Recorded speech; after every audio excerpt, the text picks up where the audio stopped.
Hello again, and welcome to Red Talks, a Talk Socialism podcast. Today we'll be talking about a real-world and rapidly expanding example of the left-wing movement that we want to build. And to that end, we have the best man for the job, the founder of Talk Socialism, and the vice chair of the Constituency of the Labour Party for Newcastle North, Jamie Driscoll. How are you, Jamie?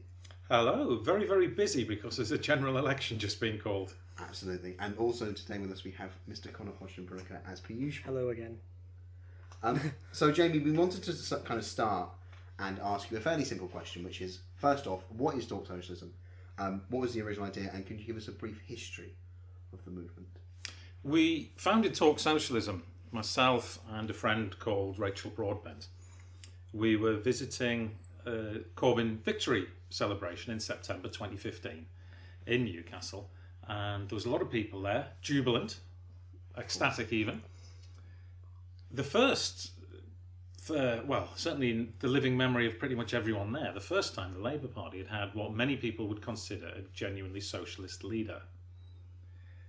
And Rachel and I were looking around the room and thinking, a lot of people here are really happy right now, but they don't know what they're up against. They're not going to be happy. Oh dear. So it was an awareness that certainly, I don't know, I mean, I became active in politics in the mid-1980s. And at that time, there was almost, or the tail end of a discourse where people did have opinions on economics. Yeah. People did have opinions on political questions. And that has largely been missing in politics for, the intervening 30 years.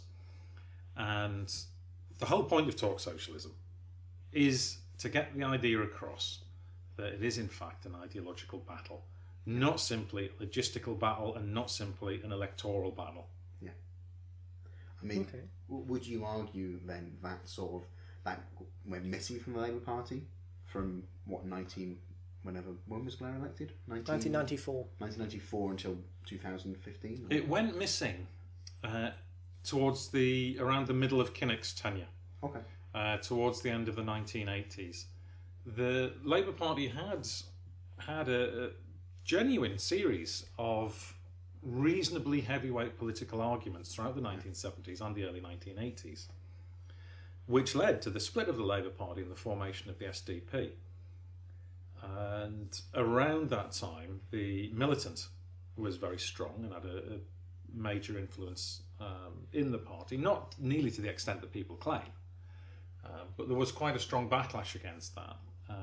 A lot of the way that the militant operated did get people's backs up, just as we see it now with various ideological purity groups and paper sellers. They don't play well with others, do they? No, they don't like it when they're ever met with any challenge at all. Yeah. Which is what I think. So, they really do insist on you have to agree with them on everything or you are an outsider. And a traitor to the revolution and so on and so forth. But we shouldn't. But what they effectively were outriders, per the Owen Jones book. And they did at least require that people engaged with alternatives to the hegemony of neoclassical economics. I mean, Keynesianism was the default economics not long before that was happening. And it was, I think, very much the Thatcherite agenda, the Sky News agenda, the privatisation of the first utilities. Telcid. You two won't remember this, but this was I know about it. But the sale of British born, Gas. Yeah, yes. and we were going to be a share owner in democracy. And at the time, a lot of us knew exactly what was going to happen, and it's panned out. But the ideological content, the ideological core of the Labour Party, it was never a party of intellectuals, but that has largely evaporated. There are still such people in the Labour Party, but they don't practice their intellectual praxis within the Labour Party. Until very recently, Labour parties largely just didn't meet. If you turned up, you got given 3 jobs, and that was the way it was. So would you see part of the role of Talk Socialism then as bringing back that kind of ideological debate? Yeah. And discourse. Yeah, partly debate, partly discourse. A lot of people think that success in politics is the result of having somebody who either looks good in a suit or looks good in a leather jacket. Is Yanis electable Varoufakis. in quotes. It's about the charisma or the charm, and all of those things can only operate on the substrate of what the discourse in society is. And it's not just the discourse in the Labour Party that's needed, although that may be the place to start. It is a discourse in wider society to get across basic ideas of what money is, because the financial system that we've got, there are many aspects to capitalism, but the financial system is by far the most destructive. An entire financial system that is based on rent seeking of one form or another. And given that it takes normally at the moment about 10 minutes to explain to someone what that is, you can't have a public discourse It's on a bit it. of a problem. Excellent. So you said that you kind of met with Rachel. And where did it go from there? Well, the other side of it was about sustainability, because we decided, look, this is the time. You don't want to be looking back and thinking, if only we had intervened. And it was a case of thinking, well, what is it that's going to keep us doing this for a long period of time? And so we thought it has to be sustainable. And sustainability is dependent upon, sustainability and activism. Yeah. You have to enjoy it. That is where motivation comes from. And that's what a lot of people get wrong. That's why you see hundreds of thousands of people sweeping into a movement, and then 6 months later, everybody getting very, very upset that nobody's turning up anymore when that, whatever the crisis was, has passed. Yeah. People turn up, people stay for a different reason from the reason they turn up. People actually stay for very, very human reasons. Yes, there is an ideological component, but they only keep doing it because they're enjoying it, because they meet people they get on with, because they get a sense of competence from it, that they're either learning or achieving or doing a good job. And above all, really, because they see themselves as someone who does that. So, as much as anything, that's why we decided to set Talk Socialism up in the way we did. It's really participatory.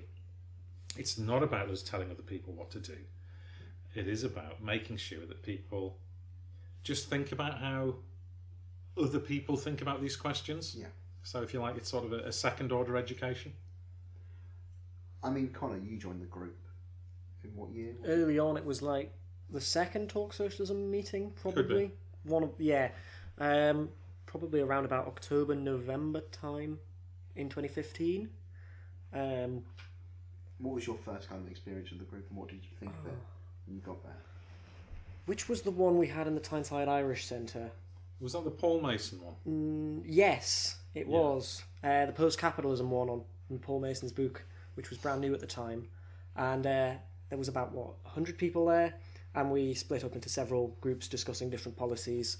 And then I essentially got drafted into talking about co-ops on wealth redistribution and ownership, and it was good. So, which, as people know, is your favourite topic. It is my favourite topic. I love co-ops. He does know a sharp about them, which is it's not a problem. We spent 20 minutes in the last episode talking about them, so... That's a good example. Paul Mason's book came out, Post-Capitalism. It's a very good book. Strongly recommend people read it. Most of the people who I've spoken to have read it have said didn't really understand it. Yeah, it's a real problem. I mean, I think the same happened when Capital in the 21st Century came out, Thomas Piketty's book, where, I'm at university studying, and I find that book extraordinarily tough. It doesn't help because Thomas Piketty's an economist, and economists are terrible at writing things, so... Yeah, I think the problem is that, as you mentioned before, with the hegemony of neoliberalism for the last 30 or 40 years, part of that project was to dismantle having a public discourse on economics, to leave a generation of people, or multiple generations of people, without having an actual understanding of it. And they tried to push this idea that, it's very simple household economics, but at the same time, it's too complicated for normal people to understand. You've got to leave it to the technocrats and to the experts, and the people with all these fancy maths qualifications. And it's an interesting juxtaposition that they had both at the same time. See, I don't think it was the concerted... I'm not accusing you of having a tinfoil hat here, but the way you described that... I mean, yeah. Was... I mean, if you read about the history of the Mont Pelerin Society, or if you read... I can't remember the author's name, but it's a relatively recent book, the BBC, A Myth of the Public Service, which, when it gets to the set, which is about the history of the BBC, and how it's essentially a McCarthyite institution when he gets to the 1980s and Thatcher starts directly intervening to make the BBC actually less of a public discourse, even though it wasn't particularly combative before, and then feed in this like ideological narrative through public media, and also, of course, through manufacturing consent in the private media. But the private media is kind of a separate sphere, and the shifting of the Overton window through that, and also through changes in education, and especially higher education on economics, where neoclassical economics is taught as, oh, this is the actual economics. I mean, they might also sprinkle in Keynesianism, but they don't generally in economics teach, or haven't taught, things that question the fundamentals of market economies, essentially, unless you think differently. It's not so much the way to think about this is actually that it's the confluence of different kinds of discourse. So within academic economics, and I know some academic economists, but it's not my discipline, it became the case that actually it was the journals that you got your peer-reviewed journals into, and how academic performance is about accruing enough points. And the ones with the points were the neoclassical journals. And that's just the way it worked, because they were the ones to do with the financial institutions and the high finance economy that drove that. And again, you had a dumbing down in the popular media? I'm not sure you particularly had. I think the popular media has always had a particularly banal content. I don't know, because if you look back and watch like news reporting from like the 70s and the early 80s, like I'm thinking in particular about programs like World in Action, which was on ITV in the 60s through to the 90s, but got cancelled in 1998, which, yeah, it wasn't too... I mean, maybe things like that were the exceptions, but at least they existed. Like, we don't really have them at all. The Sun newspaper, I mean, the Sun is... when I was growing up in the 1970s, was, as far as I can tell, largely the same as it is now. So the idea that, down the pub you would go with your whippet and your cloth cut and, discuss Wittgenstein with your mates. It was never like that. Yeah. I mean, what was the Sun headline? Was it Gotcha? Gotcha. Yeah, exactly. In the Falklands War. Yeah. Not Belgrade, Belgrano. That's terrible. Now, what has changed in politics is the professionalisation, the soundbite, the shorter and shorter cycle time. And if you want to lay any kind of structural course of this in the media, I think it would probably be 24-hour news. Because the money got put into that and taken out of investigative reporting. The very fact that the technology enabled somebody to stand on a rooftop or outside an empty 10 Downing Street, they will report a story about, the Prime Minister, whichever Prime Minister it is, by standing outside 10 Downing Street when the Prime Minister's not even there. In some other country somewhere. Yeah. It's like, why are you here? That's interesting. It used to be the case that they would record this stuff on tape or frequently film, and then that would get shipped back by the fastest aeroplane. So there was time in that kind of framework. Journalists, people like Martin Bell, the sort of the Jon Snow kind of journalists, would actually go and talk to people in countries that would know what was going on the ground. Now you are embedded with the forces and fed press releases. It's now the case, for example, that the BBC directly report on conservative press releases. They're just stenographers rather than actual journalists. And journalists I speak to about this, it's largely a case that it's so much click-driven on advertising now that there just isn't the money there. It used to be the case that the purchase price, the cover price on publications like The Guardian, would fund a staff of journalists. And now it's not. Their articles, I was talking to one young journalist just last week. She was telling me that they actually get, their pay is significantly determined by the click-through rate on their articles. Wow. Didn't know that. Average salary of a journalist is 15,000. Oh my god. So that's ridiculously low. Yeah. Wow. So let's suppose you're bright and tenacious and willing to work 60 hours a week doing a good job at something. How long are you going to stay on 15 grand? You certainly won't be able to ever buy a house. I mean, the Guardian still does like the long read, which I think is a good example of investigative journalism. And I don't know if Spotlight still exists at the Boston Globe, but that used to be a great sort of institution. I can't remember where I was going with that, but I think that you're right. But that's what I was going to ask you. Would you therefore be arguing that you need an editorial line, or are you far more based on an individual basis of you're worried about journalists themselves and bringing them back into kind of like an actually not censorship, self sort of rigorous process? The technology has changed. You could throw your clogs into the Jacquard loom as a protest against industrialism, but it was ultimately a futile gesture. Mm-hmm. So, as activists, it would be great if we managed to recruit a billionaire to talk socialism. I would not be opposed to that, but I'm not holding my breath. As activists, we've got to work with the resources we've got. Yeah. Your podcast that you guys are doing is actually taking advantage of this new technology. When I first became politically active in the 1980s, when you wanted a leaflet making, you had to get Letraset. Now, I'm not sure if you know what Letraset is.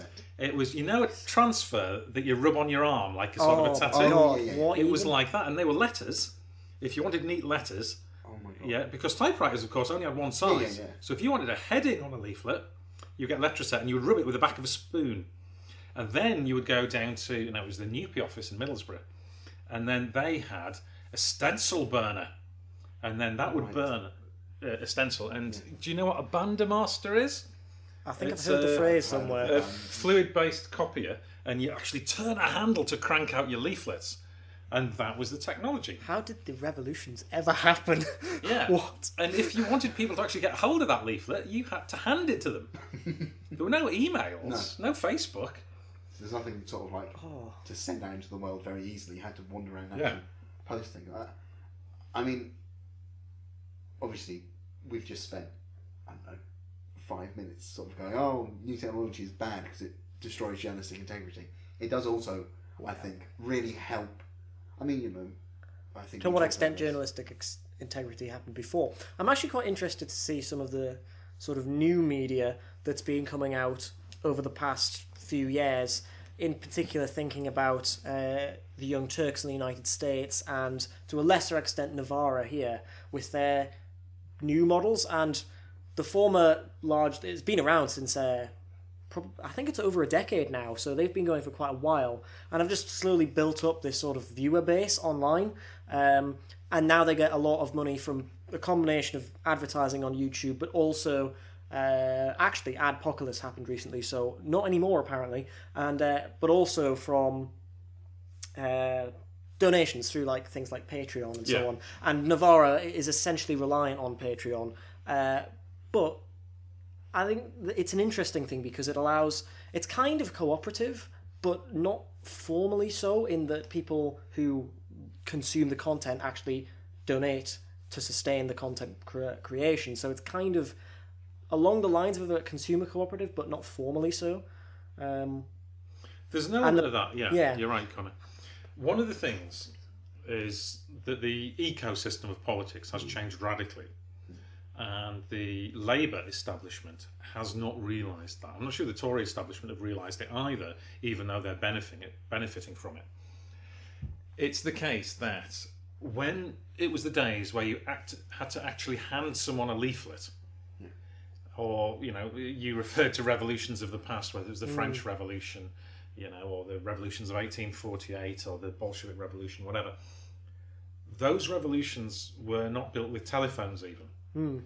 They were built by people knowing other people. Now, I don't particularly consider myself a revolutionary socialist, so just careful about what I'm implying here. But they were built on the basis of human face-to-face networks.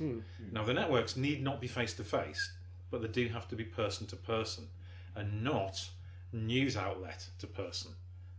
People, hardwired very deeply within us, is our relationship to other people. Huge parts of our brains are devoted to recognising faces, tones of voice and such things. So it is actually a network of people that we need to build. That is what New Labour actively tried to destroy. Not actually, I think, from a particularly sinister reason of wanting to undermine activists, but because they really believed that it was all about spin. They thought you could achieve things with spin, and you can't. Achieving things with spin is like becoming rich on debt. At some point, it's all got to be paid back. Yeah, that trust that you've built up, that you're exploiting with the spin, will very, very quickly erode, and it won't support it for long. So, the new media and the social media and whatever other technologies we're using have to be operated on a user basis, on a participatory basis. So just as societies are overall more prosperous when the wealth gap between the richest and the poorest is low, the average wealth is much, much higher. Whenever you have billionaires and people, the vast majority of the people, in real penury, you have a very, very poor country. And it's the same with organisations. If you're going to have superstars who are elected and expected to perform on your behalf on television, and everybody else to do nothing except contribute money, the organisation will be weak, it will atrophy.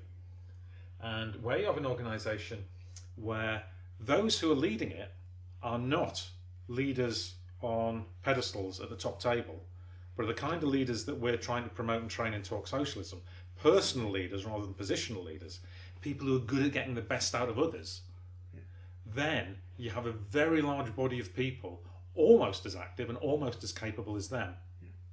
And who actually want to be there. I mean, it comes back to that point, I think, that you were saying at the beginning, where the reason that people stay in movements is because they enjoy it.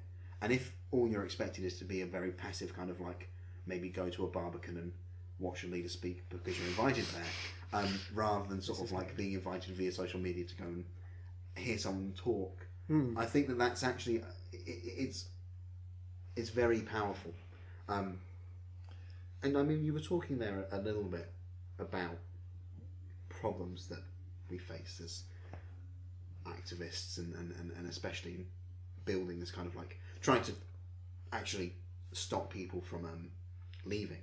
Is there anything else particularly that you feel is kind of difficult about being on the left, I guess? I've run other organisations, sporting organisations and things like that, and actually a surprising amount of it is similar.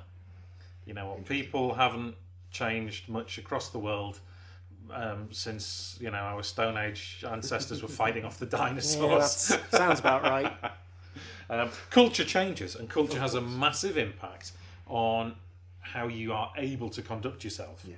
You know, obviously in a repressive regime, the culture means that what we're doing right now would be considered seditious, and and we might get shot for it across the window, I feel. So, but nevertheless, the basic human interrelationships don't change that much. One of the things that we've tried to do with everything we do in Talk Socialism is to break the idea that bandwidth is limited to one person talking and everybody else listening. Every workshop we organise, we make sure that the bulk of that workshop has almost everybody talking in it for a large part, and not the top table taking questions and people taking turns to stand up and say their pet hate or their 3-minute soapbox SWP speech ending in, and that's why we need the transitional programme. Well, just after the first Corbyn victory, we had a bloke turn up and said, "We bring fraternal greetings from the Socialist Party." And I'm thinking, no. you know, he's a nice bloke, I'm sure, but in his own mind, he's still, you know, some revolutionary fantasy where not talking like a real person. It's like they've not moved on since 1917. Yeah. So it's about making sure that everybody gets to practice what they're saying, to think about what they're saying, to have a friendly opportunity to be challenged about what they're saying. You know, we're lefties. Why? You know, we really do need to be able to answer these questions. You know, so when we hear things like, you know, we must nationalise the entire economy, we're going to say, well, okay, who's going to get to make all these decisions? Oh, it'll be a democratic plan. Okay. Have you ever tried to run a meeting democratically? It's not easy. Never mind a country. Yeah, and bringing that onto the general election we're in at the moment, there's a lot of new people who maybe already were in the party, but apparently there's also been about 60,000 new people join in the last few weeks. But a lot of these people who've never come to a meeting before suddenly arriving and asking, how can I help? And then I fear that what the party is doing is basically giving everybody a clipboard, go and door knock, do data collection, which isn't really engaging. It doesn't really get the message out. And I think that after the election, the enthusiasm will just die out because we're not doing it right now, or at least the party isn't. And to be honest, a lot of the people on the left who are not in the party as well. I think you're right. Yeah. I think the reason for that is, again, it's not quite as tinfoil hat as some people are saying. I'm not saying that you're saying this, but you do see it a lot on social media in particular, which is has both the benefit and the disaster of being totally unregulated. Oh, yeah. You know, I'm all for free speech, but I don't really want to listen to a lot of it, you know. The idea that the Labour establishment doesn't want people active, that is not true. It doesn't make any They sense. genuinely don't understand what the hell we're talking about when we say, no, you need to ask people their opinion. But they say, well, what opinion is there to ask? We've just got to get people to vote for us. And without realising that the voting is not some sort of mystical phenomenon, that people vote not on the basis of what leaflet they've had put through their door, but on the basis of the conversations they've had with the people in their lives. On the basis of the ideas that they have. Years. Yeah. It's not immediately there. It's not in the 8 weeks or 6 weeks or whatever that Purdah exists. It's years and years and years, and it's historically and culturally. Yeah, and it is. And so a lot of what underpins the way we design workshops and meetings, and in future other stuff, which I think you'll ask about later. Absolutely. Yes, we'll come to that. So stay listening. Is the understanding actually of narrative theory. So when people talk about, we need a political narrative, what they often mean when they talk about that in the media is just, you know, a credible line in bullshit, basically. But that's not what a narrative is. A narrative is an understanding of a human story, and for most people it's where they fit in that human story in relationship to the rest of society.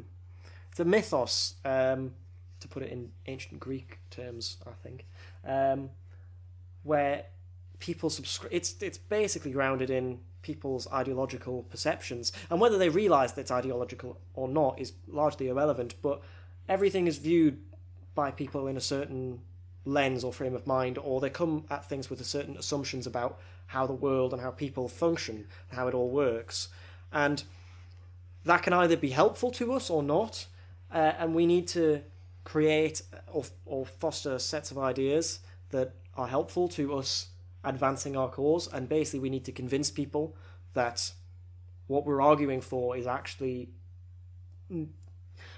the answer, basically, if you get where I'm coming from. I kind of do, Connor. Well, I think I do. We'll soon find out. You'll soon find out that my brain doesn't work very well.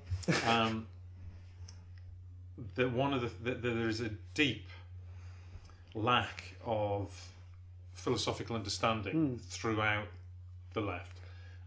Philosophy is actually not just philosophy. Most academic disciplines tend to occupy their own little islands. They do in academia, they certainly do in wider society.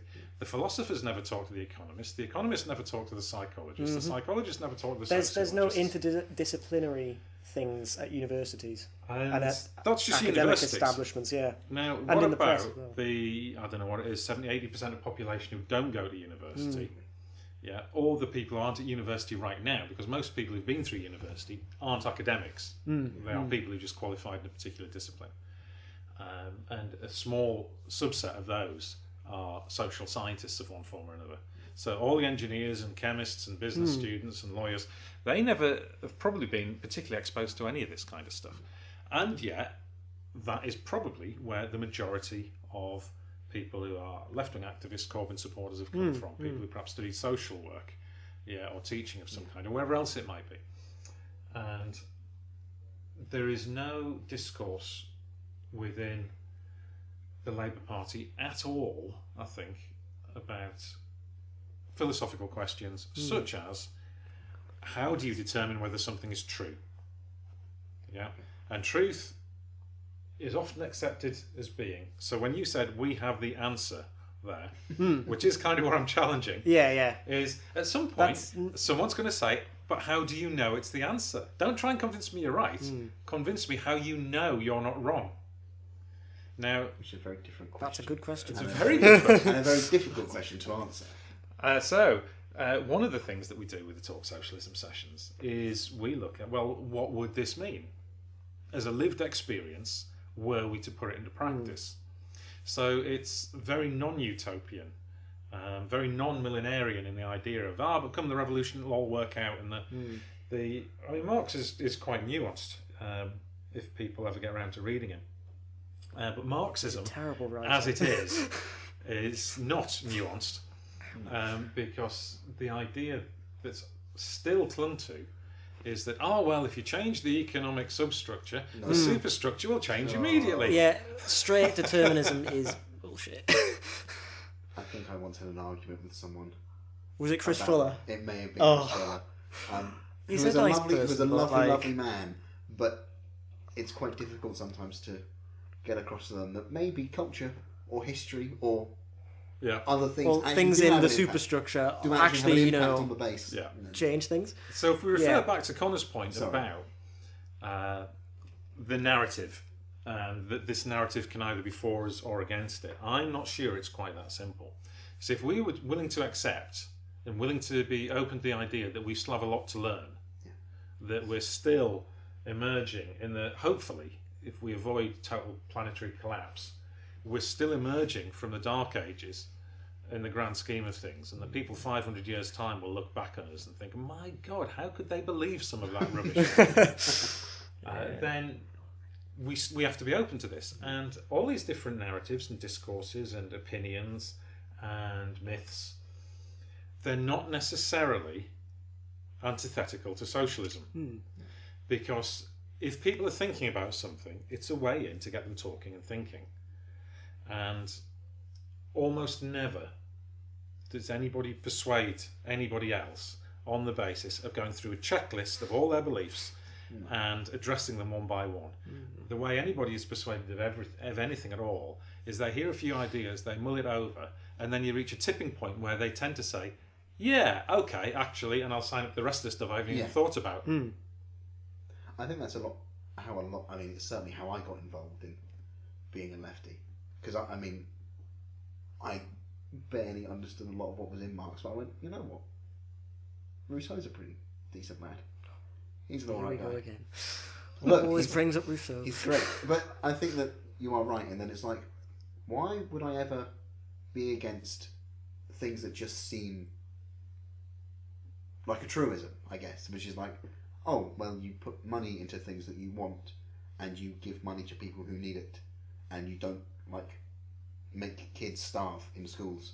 And it all seems like a truism, but then perhaps when you're talking about other sort of movements, and I'm getting it wrong, but maybe this is part of Talk Socialism, is kind of like bring people in and go, this is why we believe that, and to get people who already believe that to actually understand why they do. Yeah. There are very, very few people who are, really outright nasty. There's a very small subset of people who, need to be locked up for the benefit of the rest of society. The reason they're like that is perhaps a question for another day, but there's a larger section of people who are perhaps genuinely selfish and never can help them. Again, that might be a result of their traumatic experiences throughout their life and not getting hugged enough as children, wherever else it might be.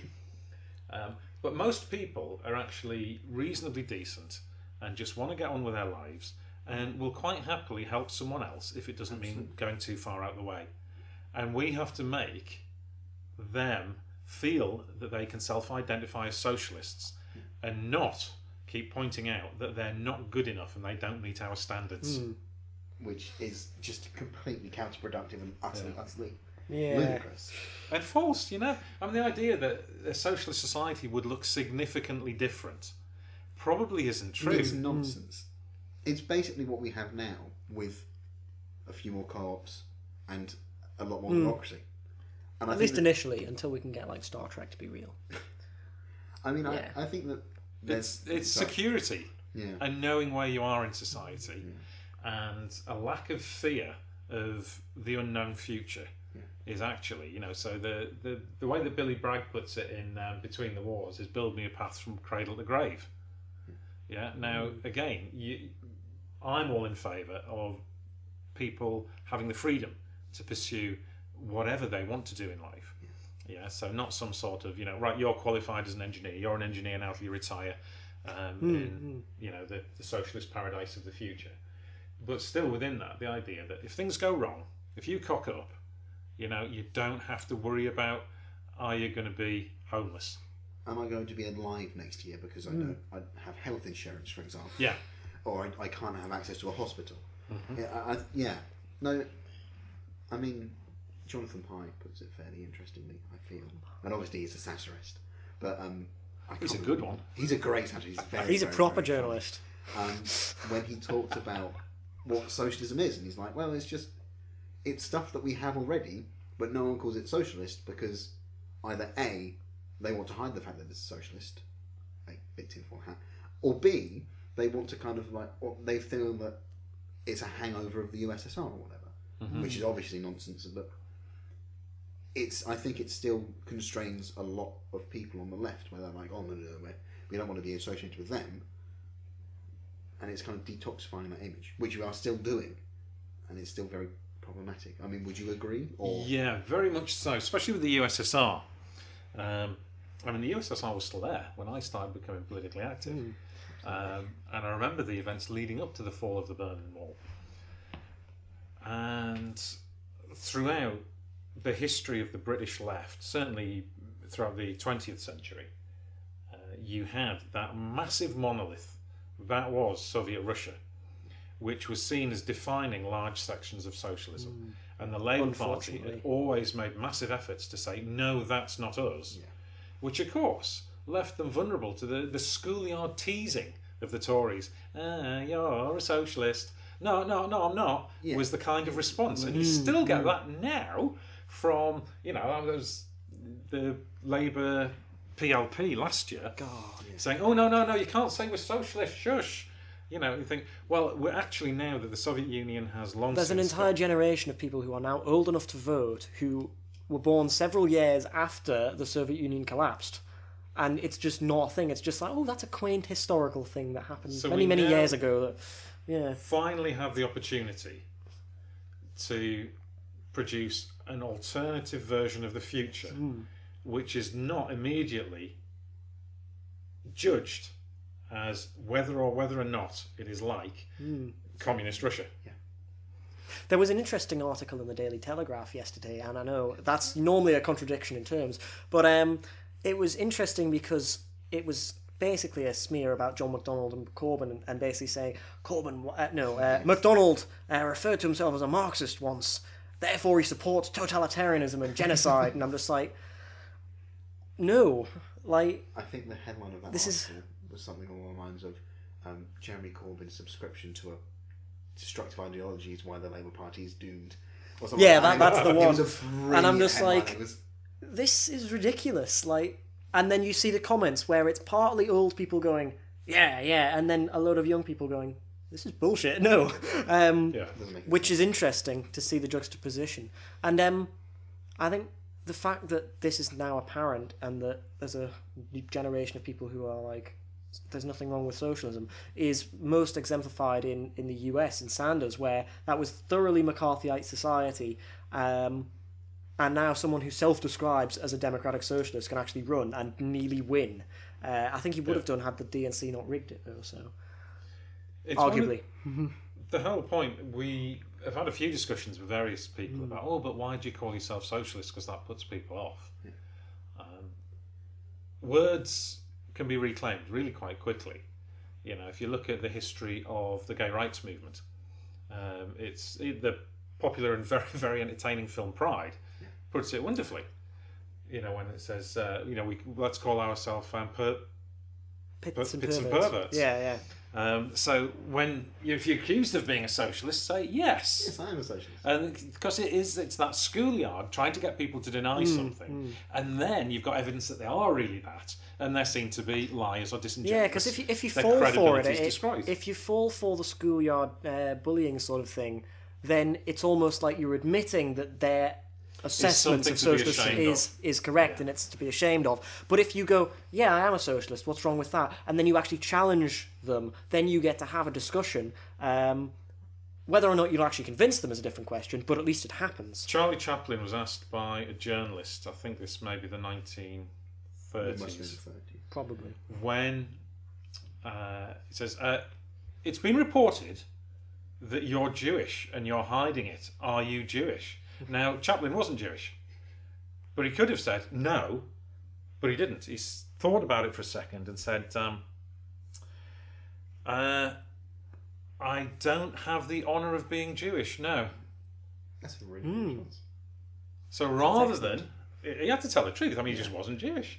But rather than buy in to that premise that it was something to be ashamed of.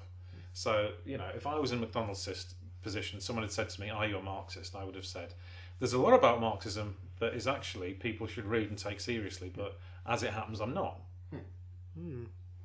Which is a really good response to solve that. It's not this kind of knee-jerk, get rid of clause 4 response, I guess. Yeah.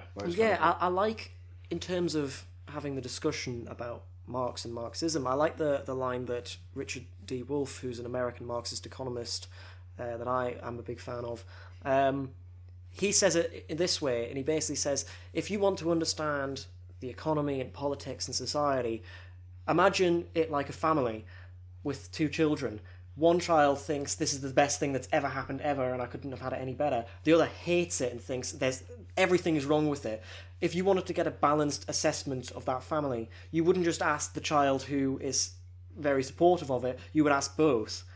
And he basically says, to understand the economy, you need to do the same thing. You need to look at the claims of its benefactors and its detractors, and then make your mind up from there. And then he says, well, I happen to subscribe more to the detractors than the benefactors. So it's a good way of putting it, actually. Cuts through the propaganda. And I think these conversations happen. I mean, I haven't been to many Talk Socialism meetings, but certainly the one that I went to, that you ran, Jamie, and then the one that Connor ran, I found that very much there is a discussion there where it's not just we are sold a line, that's what you believe. I mean, Connor used the term political education group at one point, but I feel like that doesn't quite capture it because it's that's just one discussion group. I feel more than an education. You know how you could describe it? You could describe it as a leadership development group. So I try to avoid using words with as many syllables as Connor does, but it is syllables. I love them. It is an autodidactic group. Yeah, it's a group about people teaching themselves and practicing and learning from each other. The idea is that with the internet, certainly, and with the potential in anybody who's motivated to come along to Talk Socialism, there is within them already the potential to be a good, strong grassroots leader. Yeah. And mostly what they need is the support and encouragement of others and the freedom to make mistakes. Yeah, it's almost like the IWW phrase, educate, agitate and organise. It's like it serves the first 2 purposes. We leave the organising to other parts of the left. That's not the purpose of Talk Socialism, I think.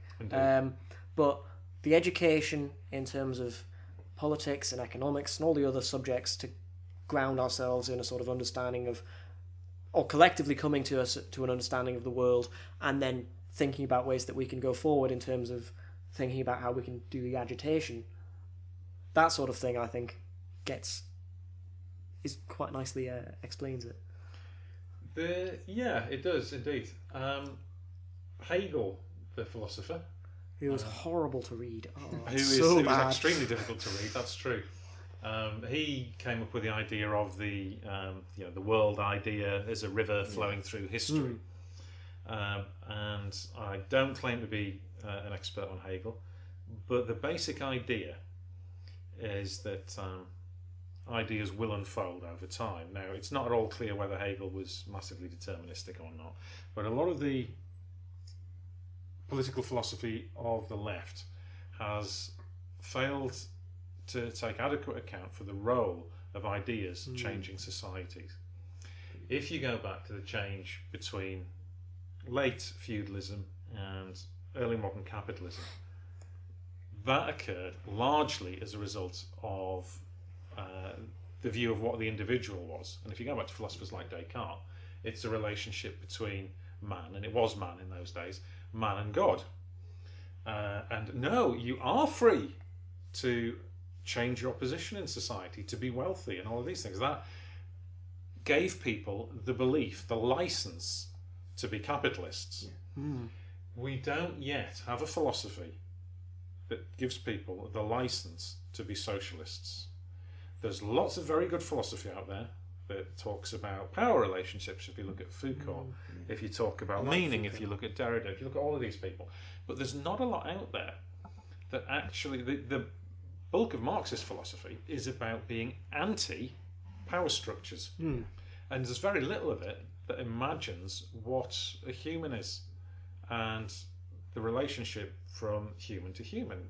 A lot of that still goes back to Enlightenment social contract philosophy of one form or another.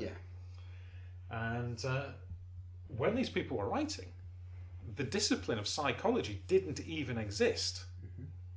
You know, Marx, brilliant as he was, visionary as he was, had no idea of what Freud had written in The Interpretation of Dreams, because it hadn't happened. It hadn't happened when Marx died. So, you know, the idea that we can look at how society will change, how we should relate to individuals, without looking at the advances in psychology over the last 100 years, seems to me to be extraordinarily arrogant. I mean, I will very quickly say I am a social contract. I believe in the social contract. I think that it exists in a Rousseauian sense of, essentially, I divest. Well, it kind of mixes a bit with Marxism, because Marx rips large sections of Rousseau and just puts it in his work. But this idea of, essentially, I divest my sovereignty into everybody around me, and everybody around me divests their sovereignty. Which is why I don't like it, because it smacks of Leninism, and I'm just like, no, I don't stop. understand that. No, it's all about kind of, I protect myself by being within society, and I don't know, maybe that's a little bit, how should I put it, totalitarian? But yeah, I the problem I find with the general will, or maybe I'm just not reading Rousseau right, is that when you divest your individual freedoms to the larger society with the general will thing, I mean, Rousseau leaves it rather unclear as to how that will actually operate, and then it basically leads me to going, well, that sounds very much like, oh well, the workers will divest their power to the Vanguard Party, and that will represent the interests of all society. No, it won't. It just leads to totalitarianism.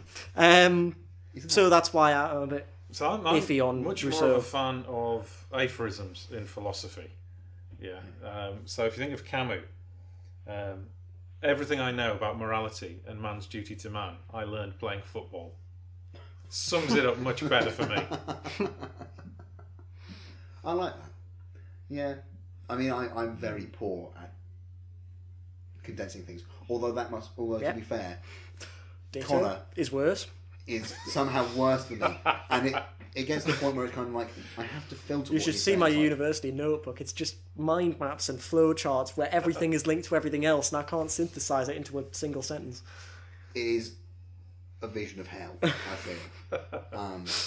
I can't remember the book. Well, I'll tell you what happens. is that quite often people get into left politics, say, and it's interesting and it's stimulating, and as I say, people stay for the reasons that they enjoy it, and they become massively knowledgeable, and they've read all kinds of texts, and they forget how little they used to know a couple of years previously. So in the same way as I think it was Connor was saying, economists can't write. They can't. Well, it's, you know, in the same way that you ask an engineer, or a physicist to explain whatever how a light bulb works to somebody else, they will either say it gets hot and then it glows, which everybody already knows, or they will explain it using terms that require explanation before you can even get there. So one of the things that is a barrier is, you know, when I was talking about using the analogy of the super rich and the super poor leading to a poor society, and those who are sort of affluent and those who are sort of doing all right leading to quite a prosperous society. It's almost the same in the way we use our language.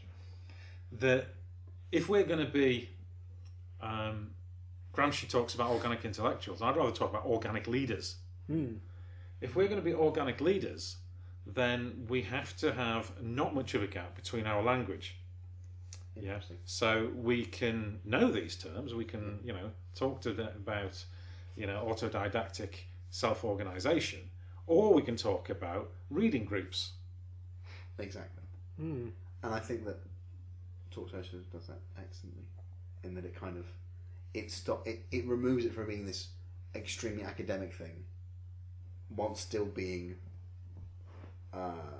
educational and still being sort of like a place where you can go and you can learn things, and you can learn to be a leader, and you can learn about the left, and you can learn about whatever. I mean, I can't remember the book that you read for the first reading group. Economics: The User's Guide by Haju Chang, Chang, which is a very nice introduction from like a heterodox perspective. He puts some of his own views in, but I think it's quite good otherwise. But I think that where Talk Socialism comes in is in that sense of stopping it from being a unknowable, arcane, an alienated, elitist. Elitist. Thank you. I've never met anybody who's basically engaged with society. I've met some people who don't come into this category, but there are people who anybody would recognise needs a lot of help. But people who are basically functioning in society, who doesn't actually have a very rich inner life, a very detailed view about human nature, and however eclectic it may be, however much it may be that it doesn't really stack up, well, they haven't thought it through, they have thought deeply about an awful lot of issues. You know, pretty much everybody at some point has thought about, is there an afterlife? Pretty much everybody has thought about, is it fair that there are rich people? You know, pretty much everybody's thought about, what is the meaning of my life? And so the idea, therefore, that the sort of politics that we want to achieve, if we're going to have a meaningful change in society for the better, is in any way inaccessible to the bulk of the population is simply not true. What we have to do is create a structure, ideally a structure that requires as little maintenance as possible, because I hate administration. Ditto? Yeah. So a self-sustaining structure that allows people to use their natural talents and still engage in participatory politics that's going to make the world a better place. Now, that's a formula that we've been looking at for the past couple of years, or 18 months, I suppose, as it is. And we're having some success. We're still very small. We still don't have any money. That's something we need to change, because, you know, to host meetings, to drive places, you know, you've got to use petrol to get train tickets, but a lot of this has been kind of piloting, if you like, to see what works and what doesn't, to see if we weren't just a bunch of crazies who had some ideas that, you know, we thought that no one would engage with, or... and then turns out that everybody else is looking at us as if to say, nah, no one's going to listen to you guys. And every event we put on, people are buzzing after it. They're saying, this is different. They're saying, this is great. I feel I can do it. That's the difference. Lots of good it's people empowering. out there. Lots of people, lots of good people went to see Yanis Varoufakis. Lots of great people go to see, you know, people like Paul Mason and all the rest of it. And I have a lot of time for Paul Mason. This isn't a criticism of him, but it's not enough. We need those people. But then, if the alternative is then to turn up to your Labour Party branch meeting and go through the minutes, the matters arising, the apologies, date for next meeting, then that gulf, everyone's going to fall through the gap. Yeah. You need something that people say, oh, I was really interested in what that Varoufakis bloke had to say. Oh, right, I would really like to talk to someone about it. Well, who'd you go and talk to? Talk Socialism. Excellent. I mean, that's obviously what you want to start to do. I was wondering, before we got on to that kind of what you want to do in the future, if you wouldn't mind talking to us a little bit about your relationship both to Momentum and to the Labour Party in general, because obviously you were talking a little bit about funding there. Have you ever sought funding from them, or do you think you would ever seek funding from them?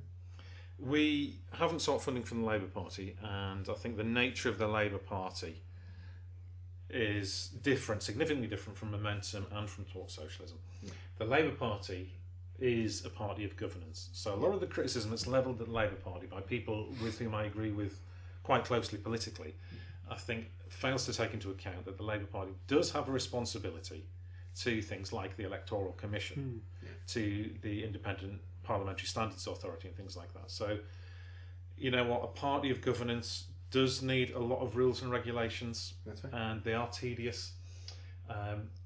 What it doesn't need to be is quite so heavy-footed in its grassroots membership organisation. You know, the idea that you can, in many places, you can't go to a branch meeting unless you're a member of that branch, and that's almost the default in most places. Now, perhaps in the 1950s or in the 1920s, that kind of worked, you know, where people weren't driving around a lot, where people worked at the same place as their neighbours worked. Now, you know, in a street of a dozen people, you might find that people work in a 50-mile radius. So the people with whom you're friends, that you would want to go to something with, can't, because they don't live near you. Most people's friends are spread throughout cities and counties. So the Labour Party doesn't work on that basis. But to directly answer your question is funding for Talk Socialism, we don't need a lot of money. It's still to be decided exactly quite what we're going to do with it and how it's going to work. And a lot of that will become from empirical feedback as we see what works and what is needed. But we have worked very, very closely with Momentum. Momentum is a very different organisation from the Labour Party, and it's aimed at its best to be doing the grassroots work that I and many others would like to see the Labour Party doing, but without the ball and chain. Bureaucracy, yeah. Well, without the ball and chain of the party of governance aspect of it. And the Labour Party could quite easily get rid of an awful lot of its bureaucracy and the way it does things, and you know, the hierarchical top-down, allowing nobody permission to be innovative. You know, for all the Labour Party has talked about free market economics for the past 20 years. You know what? It certainly hasn't implemented in its own organisation. The idea of innovation is, you know, sharp intake of breath when you come up with a new idea. It goes through about 15 stages, and you have to have 15,000 delegates to get anywhere. Yeah. And then if one person on the NEC just goes no, then that's that idea dead. And, yeah, absolutely. You know. Oh, well. So the relationship with Talk Socialism is, I mean, I'm a member of Momentum, I'm a member of the Labour Party. Not everybody who's active or is even a trainer in Talk Socialism is a member of Momentum. I think everybody's a member of the Labour Party. But we are explicitly not a supporter of candidates for elections, whether public elections or internal elections. So if people wish to campaign, for example, Jeremy Corbyn's leadership, they did so as part of another group or under their own steam. Where we have a relationship, we've run events as Talk Socialism for the Labour Party, for various Labour Party meetings, for Momentum with the World Transformed as well. But we also partner with War on Want to do political education, economic education and things like that. We may well quite soon be doing a lot of community organisation training in different places in Tyneside. I don't want to say too much about that yet because it's still being discussed. Yeah. Excellent. I mean, I find it interesting to sort of know what the relationship is, because obviously you're quite independent, and I think that is a bonus for you in the sense that it kind of ensures that you don't have to toe a party line, you don't have to worry about sort of not including certain ideologies. You don't have to worry about not having ideas, because you need those. Well, in the training, the national training rollout that we've just been doing, and we'll be doing later in the year as well, we have a slide in that says, what is Talk Socialism, and that other people can set up Talk Socialism groups if they want. But there are some rules, and the rules are that you've got to be non-dogmatic, you've got to be participatory, you've got to support pluralism within the broad defines of socialism, and the fourth one, which is mandatory, is you have to have fun. Yes, Max, fun. What is this word? Well, yeah, one man's fun is another man's, vomiting all over a roller coaster, isn't it? So I've never understood roller coasters. But you're a Philistine. But yes, we are at the hour mark now, so we should probably move on to going forward. Yes, since we've got about half an hour. What are your recommendations for the future? I mean, obviously that's a massive question to ask you. You are one man, but you have been very successful in setting up Talk Socialism. It is a great... I mean, obviously, we are being a little bit self-congratulatory because we are a subsidiary of it. However, you are a very good person, I feel, to talk to about what you've done and what you think that we can do. Yeah, what we're going to do to make the left great again, to nick that right-wing slogan. If we use Momentum as an example, Momentum formed out of nowhere. Most groups that have formed, whether it's the ideological paper seller groups, whether it's little organisational groups within the Labour Party, like the Campaign for Labour Party Democracy or LRC or something like that, or whatever it is, even most trade unions in their early days, if you trace their history, they've come from a core group of people who had a very clear understanding of what their objectives were, where they were going, what they were going to achieve, what they referred to people in meetings as. They had their own microcultures, and they were established, and then they grew sort of organically, and occasionally would have periods of rapid growth and periods of shrinking. Momentum was something entirely different, and there has not been a movement in Britain like it for a considerable time, in the sense that it came out of nowhere. Corbyn got elected, and when he was first trying to go on the ballot, I don't think anybody thought he was going to win. I didn't. I was one of the ones who was really optimistic. I thought we'd get 30% of the vote, and a lot of people didn't think we'd get close to that. And what I hadn't accounted for, that so many people were going to join the party. Based on party members at that time, I was probably about right. So you then ended up with 500,000 people, as it was, 300,000 of whom had not been in the Labour Party, and 100,000 people signing up to support Momentum. Well, what did they do? They didn't have a plan. There's Jezza, and he's got to be across from David Cameron on Wednesday, and he's thinking, I've never done this before, I'm not even sure I've got a tie. So the bloke's got to go and sort all that out. And then so there's this organisation with no purpose, structure or plan. Yeah, I think that is a problem. This momentum was there. Now, all organisations, social psychology tells you, they go through a process called forming, storming, norming and performing. Because it rhymes, it must be true. That's one of the 5 theories of truth. Yes, the coherence theory, the correspondence theory, and the rhyming theory. Coined, of course, by Jamie Driscoll. Trademark. 2016. 17. And so one of the momentum was in the storming stage. People disagreeing, not knowing what it's for, some of the ideological groups coming in, and in some cases quite cynically being interests, in others thinking, no, we're right, we just want to convince everybody, we really do need a delegate structure and all the rest of it. And a lot of other people thinking, oh no, look, that has not worked ever in this country, can we not try something else at least once? And Momentum's now at a stage where there's a lot of people thinking, we really haven't fulfilled our potential. Yeah, I think it partly is down to it having no aim when it started. It seems like it came out of the Jeremy for Leader campaign, and they basically went, we've got all of these people who are like enthusiastic about Corbyn. What we're going to do, I don't know, let's form a group. Now, but what's the aim? The question I'm going to ask you there, Connor, is when you said they thought, who is they? So what's his face? John Mansman. John Lansman and the people surrounding him. Right. Well, the 22,000 people who joined Momentum, paid to join Momentum, which is not a passive action. What did they think? Now, this is kind of my point. It's very easy to criticise, and often a lot of fun too, but it's not particularly productive. So what Talk Socialism wants to do, and the other people, it's not just me, there's a team of people now, an expanding team, which is great, and really convincing me that the vision that we had when we set it up, that actually, what, ordinary people are exceptional if they're just given a chance, that is proven to be true.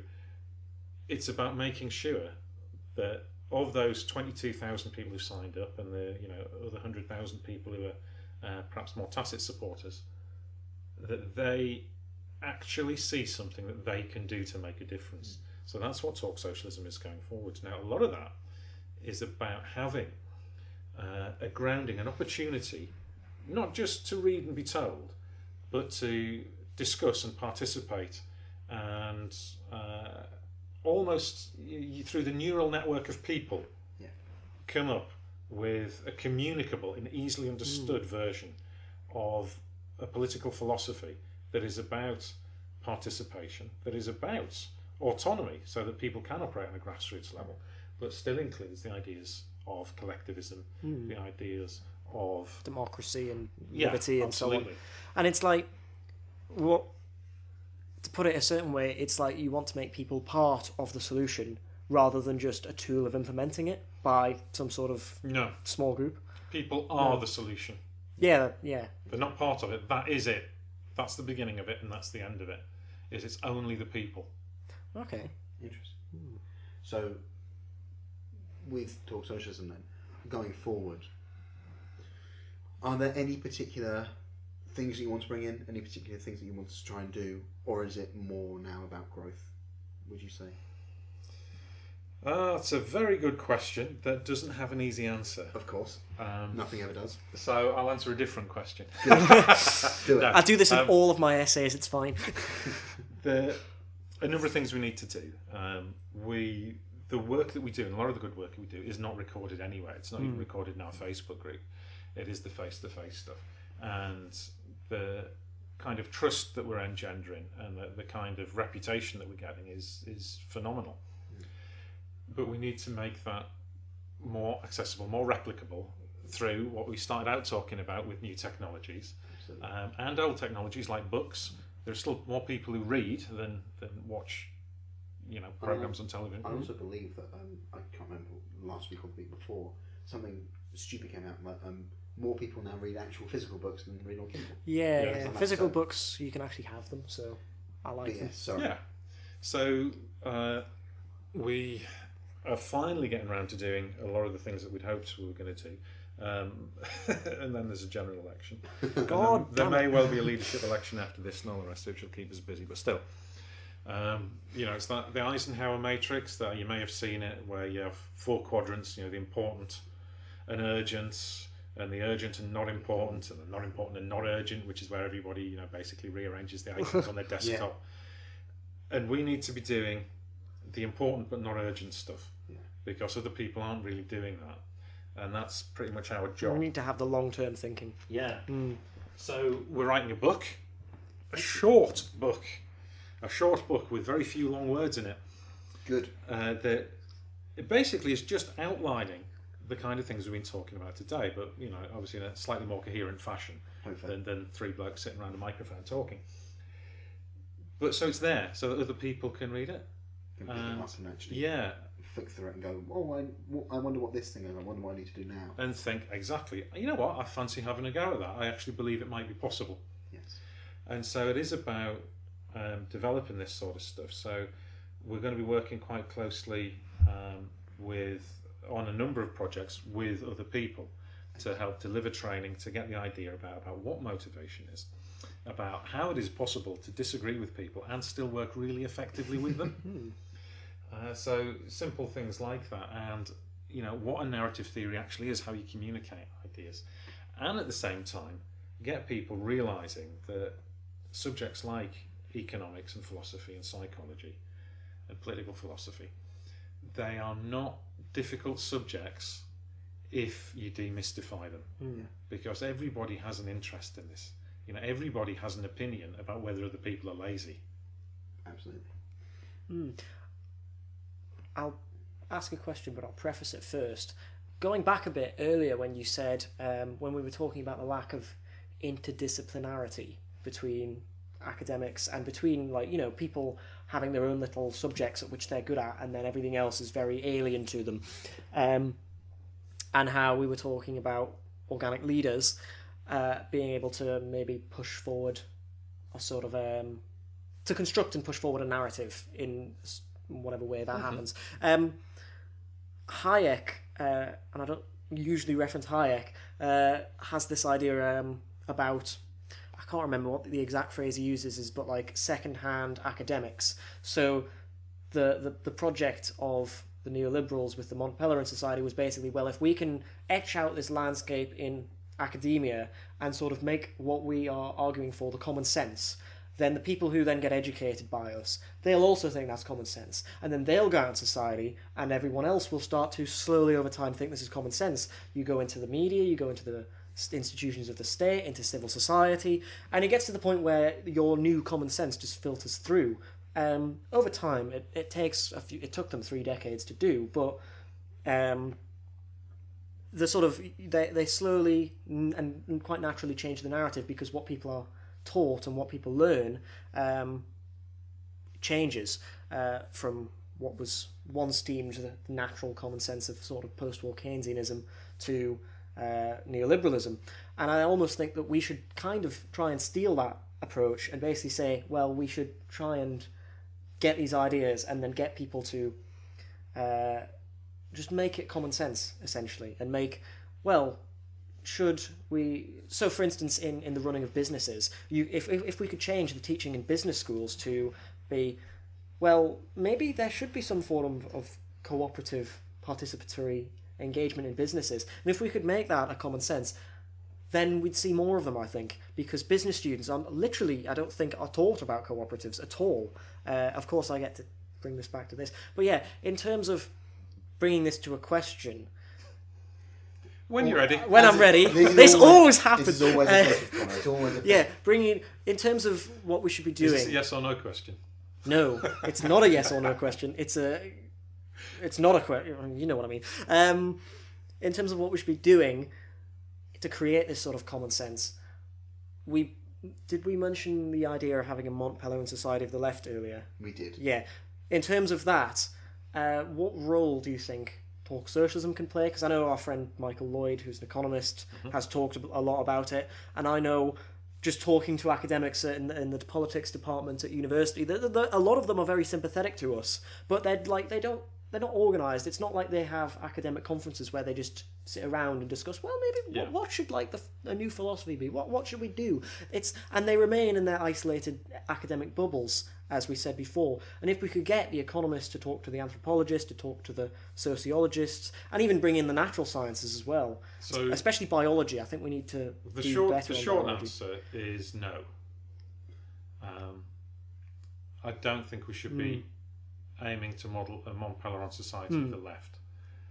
To bring in perhaps a more widely understood reference, it's a bit like the Lord of the Rings. We cannot use the weapon of the enemy against the enemy without becoming the enemy. Interesting. Yeah. If we put on the one true ring, you just become Sauron. The whole point of the distinction between Marxism and Hegelianism was that Hegel was very much a belief that it was the idea, and the idea was inevitable, and there was this flow through history. And Marx radically challenged that by saying, no, the ideas are just the product of the materialities. Now, I think, in true dialectical fashion, and of course it was Kant who was a dialectician, it is actually neither. It is. It's the interaction between the two, and ideas will spread. And where you're right in what you're saying, Connor, is that the ideas need to be written down and articulated, and there needs to be that kind of high level understanding of people saying, for those who are interested, to say this is the theory that's actually guiding us, but most people won't follow it. Yeah. And in terms of changing that throughout academia, well, actually, that's quite a long project, and I think it's a decades-long project. I think the world economy is going to move faster than that, and the circumstances are going to occur more quickly. But more importantly, is the whole point of whether it's cooperatives, whether it's organic community leadership, whether it's mass participation in politics, it cannot be done on an elitist basis. So the whole agenda of neoliberalism was, if you like, to say, no, you go vote on, Britain's Got Talent. Yeah, we know what we're doing, let us look after it. Yeah. So the Mont Pelerin Society of the left is the vanguard party. He would be Leninist. And that's actually, I think, a very dangerous and failed model. Because were you to succeed, then I don't think you'd have a very democratic society. True. Nor a very innovative society. So I think it really is about forging that very flat structure, the difference between the people who are the positional leaders and the people who are the activists being only very slightly separated. Yeah, back to that analogy of wealth inequality in terms of, if you like, intellectual or knowledge-based inequality. So the idea that you've got theorists who do the thinking for the others, no. I think the whole point is to say that, no, hang on, other people have an opinion, let's hear it. And to set up a structure where everybody can have their voice heard. And that's not delegate or hierarchical decision making. In actual fact, there are very, very few decisions need to be made in political organisations. There's an awful lot of ideas and activity needs to happen. In most cases, when it comes to governance, should we get these ideas and this approach, certainly in local areas, perhaps even in a national governance state, well then you kind of delegate it to that group and say, yeah, go on, organise yourselves, be self-organised. So, rather than, the National Rail Board, you would say, well, municipalities. Absolutely, let the people who run the line work it out. And, they've got a framework, a legal framework, and they've got articles of association that says what they can and can't do. But basically, other than that, just, make sure we've got some trains to get on, please. We kind of trust you, your train drivers, your engineers, your planners, your passengers are involved. Yeah, off you go. Essentially, you have Transport for London, but Transport for Britain. Yes, X area. Yeah. This is interesting because it reminded me of a lecture we had yesterday, actually, with it was a political theory lecture, which was at the very end of the course, and it was basically the lecturer Tim Stanton, who you're a big fan of, basically going, why did we study the theorists we did over the last how many months it's been, and we basically studied all of the key theorists from Western political thought, from Plato through to Foucault, and he was basically saying the whole point was to show that these are the sort of grounding ideas of what our world is, but more importantly it was to show the distinction between the classical world and modernity, and that and he said that the whole thing with modernity was that it challenged all of the presumptions of the classical world, practically except one. So it challenged things like, are there natural slaves? Is the order of the world naturally hierarchical, or should equality be held to be a good idea? What is liberty? All these questions. But the only thing that modernity hasn't actually challenged is the idea of, well, of course there should be rulers and ruled. And that largely, there are little parts, so anarchism is basically for this, but apart from that, most of the theories of modernity don't fundamentally challenge the idea that someone should be in charge and the rest of everyone should do as they're told. I think the only difference, I think, is that it's, first off, how we get those rulers, and secondly, how much say those rulers have. But Conor's right, and I agree with your point that you can't have the vanguard party of academics, because then you're just regressing all the way back to philosopher kings and Plato and whatnot. But I slightly disagree, in the sense that I feel like there is some worth in essentially setting up the neural networks that you're talking about.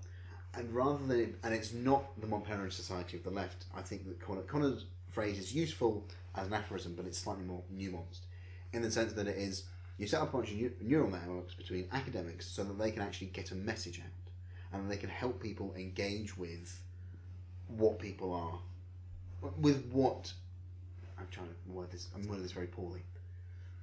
Do you know what I'm trying to say? It's neural networks between academics which they can then be not exported downwards, but can kind of be like inclusive of everybody else.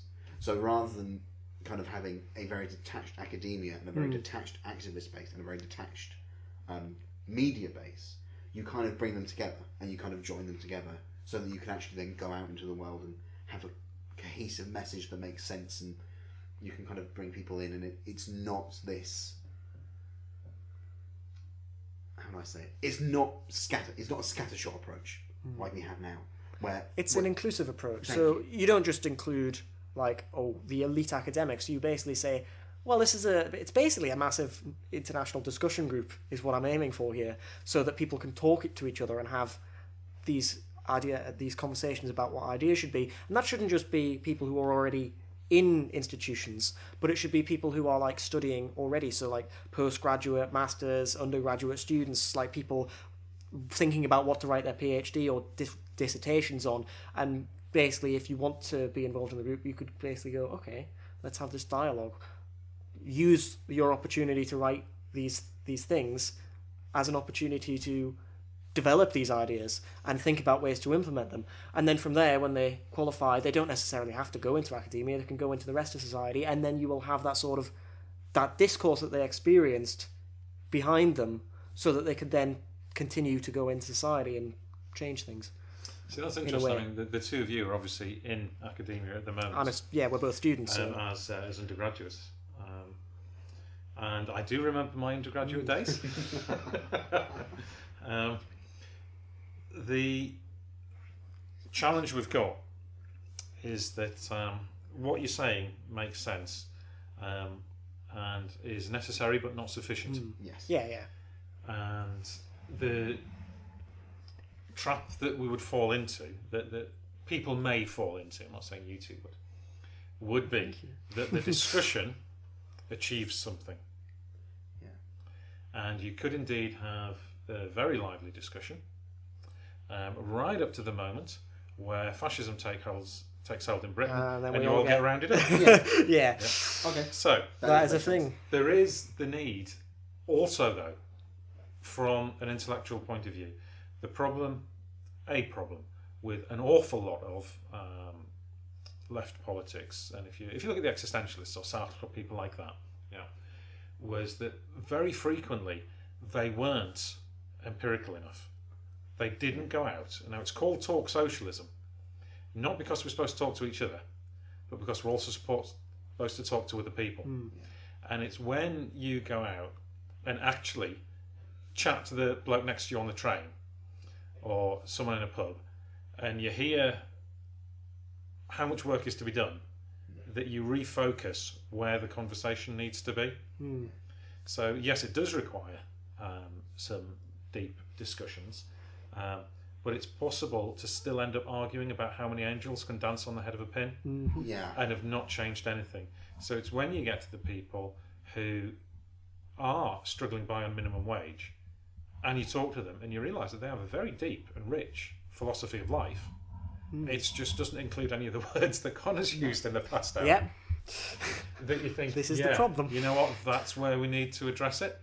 So just in the same way that in the transition from feudalism to capitalism, these phrases became standard.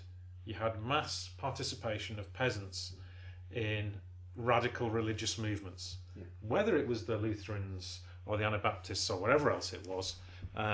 They were deep theological positions that these people were holding, because they were breaking the idea of, it was no longer about God, it was about mankind. And we need to break that idea that it's not about the wealthy and the idea makers, and that it is about everybody. Not this ludicrous idea that everybody is the same or everybody has equal capabilities. That's evidentially not true. The point is that everybody can do something useful, almost everybody, and those who can't, we help. And that has got to come about, and that can't be an academic only project. It has to be an academic project, but mostly it has to be about political activism. And that political activism is rooted in the grassroots, where people who are working in anti-racism, people who are working on climate change, getting these people to come in and say, you know what, we're just one part of it. Let's find how else we can network, get together, and actually turn this into not a lot of little projects, but a movement to change society. Interesting. I mean, obviously, Jamie is significantly more worldly than we are, mostly because I'm very young. It's double our age. I'm only a little baby, but it's very interesting to hear you talk about. I feel almost like there is a weird kind of like two train tracks that will never meet, but will always see each other in the sense of what we're talking about. Whereas I'm not saying that we will never agree, because that's ludicrous, but I feel like there's kind of like we're both saying almost the same thing, but we're working on slightly, not different levels, but you know what I mean, different coming in from a different perspective, where you're far more like movements and we are more academics. And I feel like this is the central problem of the left, whereby it's all about bringing those together. And I feel like that's what we're trying to do, maybe quite poorly. I think there's a need to account for the personal journeys of people. You two are at a personal journey in your life where you're kind of almost working out what it is you believe, what you do want to achieve. As someone who's already educating his own kids, I don't claim to have stopped my thinking, but there's a lot of stuff that I've held fairly constant to since before you two were born. Yep. So there is that tendency to say, yeah, no, look, I'm just going to get on and do it, rather than, oh, this is interesting, I wonder how I should start. Yeah, starting is always the hardest part. Once you've started, you can just do it. Yeah. Yeah. Done is better than perfect. Agreed. Were there any final remarks you want to make, Jamie? Any final calls to arms? We've got a few minutes left. You would like a very short balcony speech, perhaps, that you'd like to make? Friends, Romans, countrymen. The basic thing to remember for everybody is every time you're involved in something political, try and enjoy it. Try and make friends with people. Bear in mind that everybody you talk to thinks they're right. Yeah, and there is a reason they think they're right. And it's because in some respect they will be, they just might not be completely right. Yes. Yeah, and your objective is not to prove them wrong. Your objective is to either understand why they're right or to help them do something useful. If you do that, if we all do that, we'll actually make terrific progress. As soon as we stop trying to defend our own little trenches. So the whole point of Talk Socialism is about being participatory, is about being pluralist, is about being non-dogmatic. Yeah. And it doesn't really matter because, you know what, I actually believe there can never be one right answer in a real empirical world that's out there that is always changing. Yes. You know, we're not after discovering the laws of the universe. We'll leave that to the physicists. What we're after is actually building a lived experience, a better society for people, and that is inevitably going to change. Absolutely. Excellent. On that note, I want to say thank you very, very much, Jamie, for agreeing to talk to us. Thank you for Connor for joining me, and thank you welcome. from me also. Bye-bye. Goodbye.